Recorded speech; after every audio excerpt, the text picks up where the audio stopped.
Pozdravljeni. Zopet je na vrsti komentar novic, kjer si bomo, kot običajno, pogledali vse tisto, kar se je zanimivega zgodilo v preteklih dneh.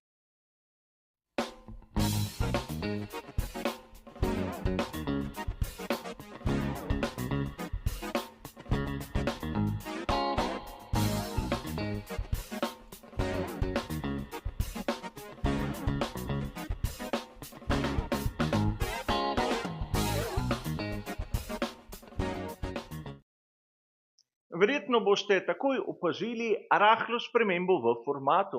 Namreč ne bomo se ukvarjali samo z običajnimi 4 sklopi novic, temveč v tem prvem, uvodnem, bom dodal še manjši bonus novico, ki je bila objavljena v zadnjih urah. A kot običajno, ukolikor vas zanimajo izvirni članki, imate bližnjice navedene v opisu. In kot boste opazili, ker gre za komentar, je moje mnenje poudarjeno tako, da bo slika seveda črno-bela. In ko bo ta v barvah, bom samo navedel vse tisto, kar piše v že prej citiranih člankih. Poglejmo, kaj se je zgodilo nazadnjega. Namreč verjetno ste zasledili, da je Alexander Albon podaljšal svojo pogodbo z Williamsom in kot navajajo viri, je to podaljšanje večletno. A treba je dodati, da že prejšnji dogovor Albona z Williamsom je veljal do konca sezone 2025. Torej, za kakšno spremembo med letošnjo in naslednjo sezono, ukolikor kdo ne bi odkupil pogodbe, ni bilo nekih racionalnih osnov. Čeprav so ga mnogi, imenujemo jih poznavalci, že posedli na drugi sedež v ekipi Red Bull, sam nikoli nisem bil prepričan v to opcijo. Predvsem zaradi tega, ker ne smatram Alexandra Albona kot tako nadpovprečnega voznika, da bi si zaslužil takšno nagrado. Ko je bil prvič v Red Bullu, se ni izkazal in sedaj pri Williamsu blesti, ampak tudi zaradi tega, ker je nivo bolida na bistveno nižji ravni. A pustimo sedaj komentar te kratke novice, ki je bila objavljena pred nekaj urami in lotimo se naše prve današnje teme.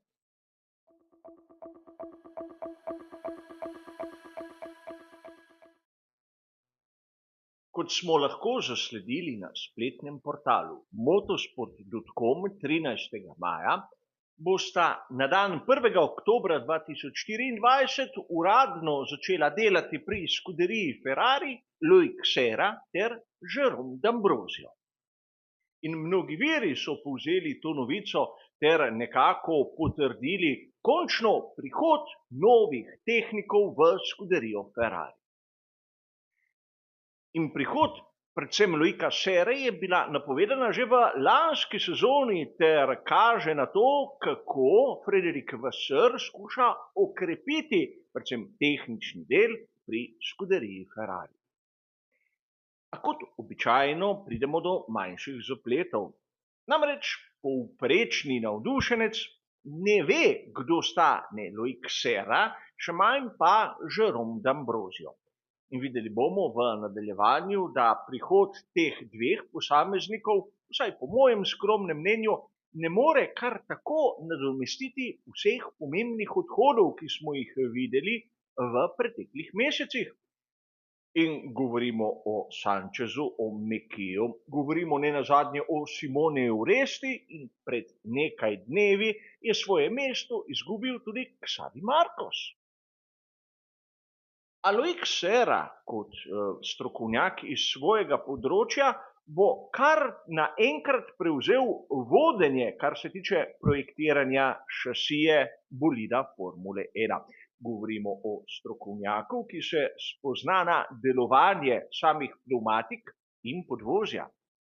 Točka, kjer so bili pri skuderiji Ferrari, moramo priznati, v zadnjem obdobju dokaj šibki, ampak po drugi strani zaradi tega, ker so vse usmerjali v aerodinamiko. A pravzaprav, če smo iskreni, v tem obdobju, kar se tiče izrabe pneumatik, Ferrari ni tako slab, kot smo ga lahko videli v preteklih sezonah. Zato ta prihod, vsaj po mojem skromnem mnenju, ne bo drastično spremenil situacije. Kaj pa Jerome D'Ambrosio? Verjetno se ga kdo še spomni, namreč v sezonah 2011 in 2012 je bil pri ekipi Virgin Marusha in Lotus. Od tedaj naprej je svojo kariero nekako usmeril v tiste vodstvene funkcije. In ko je Suzy Wolf prenehala biti glavna odgovorna pri ekipi Venturi v Formuli E, je Jerome D'Ambrosio vskočil za sezono. Nato, ko se je tam avantura končala, je začuda prestopil v tovarniško ekipo Formule 1, kar se tiče Mercedesa, ker se je ukvarjal predvsem z tistimi mladinskimi pogoni. In z istim naj bi se ukvarjal tudi pri skuderiji Ferrari, čeprav vidimo, da ni imel časa dobesedno ustvariti, vzgojiti koga pomembnega.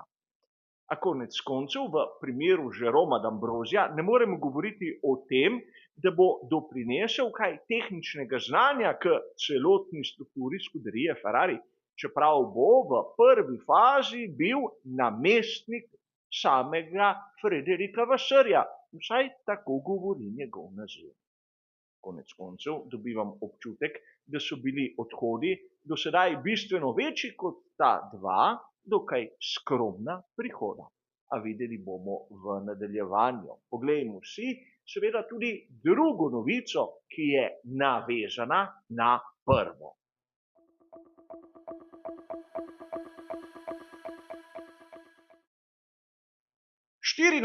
Maja smo lahko na spletni strani italijanske revije Autosprint prebrali izjavo Frederika Vassarja. In tu je treba vzpostaviti predvsem dve točki, o katerih jih je spregovoril glavni in odgovorni pri skuderiji Ferrari. Najprej se je dotaknil bodočega odnosa med Charlesom Leclercem in Lewisom Hamiltonom. Dejal je enostavno, da po njegovem mnenju bosta kot na medenih tednih. In na to je spregovoril tudi o Adrianu Neweyju, namreč znano je, da ena izmed opcij za tega izjemno priznanega britanskega inženirja je tudi selitev v skuderijo Ferrari. In tu je Frederik Vassar dejal, da sam verjame v skupino, v kolektiv in ne v posameznika. In kaj si lahko mi, navdušenci, mislimo o tem? Najprej se bomo ustavili pri tisti prvi točki, pri Hamiltonu ter Leclercu. Ne bom se spuščal v medene tedne, kajti v prevodu se lahko spremeni in izgubi marsikaj. Dvomim, da se bosta Leclerc in Hamilton poročila, še posebej med seboj. Ampak sam se nekako z Vassarjem strinjam, namreč sožitje med obema voznikoma bomo lahko resno merili v tednih, težko v mesecih. Kajti oba že po karakterju hočeta biti prvi voznik in če ne bo kakšnega posredovanja ekipe, bo takoj prišlo do manjših ali pa večjih sporov. Vidimo že sedaj, ko je Carlos Sainz mlajši v sezoni 2024 pokazal bistveno boljšo formo. A videli bomo, kaj se bo zgodilo v prihodnosti. V vsakem primeru izjava Vassarja, ki jo moramo jemati z ogromno dozo rezerve. Kaj pa glede Adriana Neweyja in ta primerjava, da verjame v skupino in ne v posameznika, po mojem videnju bolj izgovor, zakaj lahko Adriana Neweyja v Maranello ne bo. Namreč tudi skupina v skuderiji Ferrari ni na nekem nivoju, ki bi bil zavidljiv v primerjavi z ostalimi. V prejšnjem delu smo govorili o tem, kako je bilo več odhodov kot prihodov do tega trenutka. Prav na tem področju se bo moral Frederik Vasseur še pošteno potruditi, da bo res ustvaril tisto močno skupino. A o tem, kot običajno, kdaj drugič. Sedaj si poglejmo tretji sklop, kjer bo argument čisto drugačen in verjamem, da sporen za marsikoga izmed vas.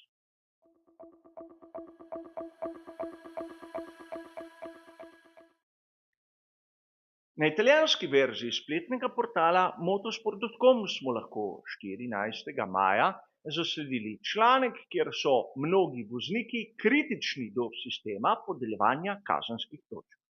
Kot nam je dobro znano, ukolikor jih voznik v koledarskem letu zbere 12, je na naslednji dirki za veliko nagrado enostavno diskvalificiran in mora počivati. Dobro se spomnimo, kaj vse je ušpičil Kevin Magnussen na veliki nagradi Miamija. Zaradi tega je na svojem računu zbral do tega trenutka 10 točk in ob naslednji napaki ali pa kršitvi bo verjetno sledila tista huda sankcija. Nekateri vozniki menijo, da sistem ni ustrezen in da je prestrog. A tu se lahko začnemo spraševati, zakaj sploh imamo takšen sistem, če pravzaprav nekateri menijo, da je prestrog.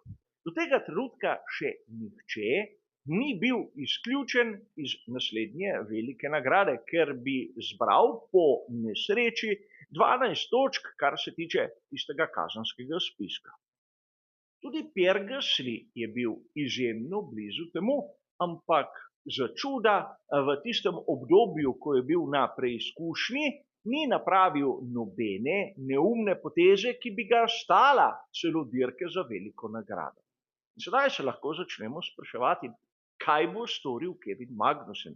Se bo kar naenkrat poboljšal ali pa ga ne bomo videli na eni izmed naslednjih dirk. A v vsakem primeru, ukolikor sistem kaznovanja je, mora leta biti strog. Zdaj se mnogi pritožujejo, kajti če zberejo dovolj točk na naslednjih dirkah, bodo morali biti previdni.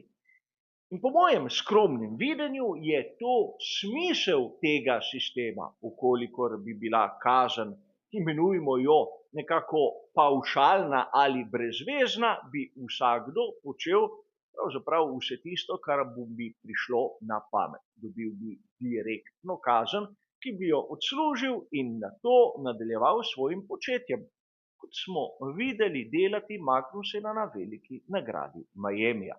Zato sam menim, da je ta sistem ustrezen. Kvečjemu bi lahko še znižali število kazenskih točk, preden pride do prve izključitve. A za čuda do tega trenutka še nihče ni bil kaznovan z tisto ekstremno kaznijo. Tudi to nam nekaj pove. A pojdimo tudi k naši zadnji današnji temi, ki bo za marsikoga rahlo presenečenje.